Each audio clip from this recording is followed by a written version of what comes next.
প্রাচীন অরভান শহরটি আলো আর ছায়ার মাঝামাঝি এক অদ্ভুত অবস্থায় আটকে ছিল। প্রতি রাতে আকাশে দেখা দিত একটি কালো ফাটল, আর সেই ফাটল থেকে বেরিয়ে আসত ছায়াজন্তু। শহরের মানুষরা আতঙ্কে দিন কাটাত। তাদের শেষ ভরসা ছিল বৃদ্ধ জাদুকর এলরান।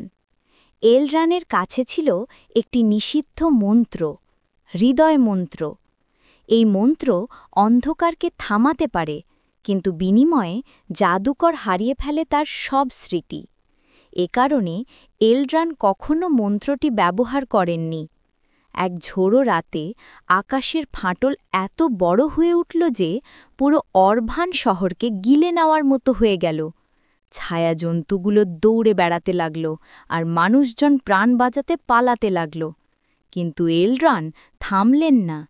তার ছোট্ট শিষ্য মায়া কান্না ভেজা গলায় বলল, গুরুজি, আপনি যদি এই মন্ত্র ব্যবহার করেন, আমাকে তো আর মনে রাখবেন না।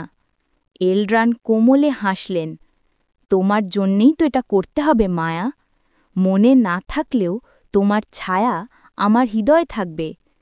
তিনি আকাশের দিকে ছড়ি তুললেন। চারদিক সাদা সোনালি আলোয় ভরে গেল।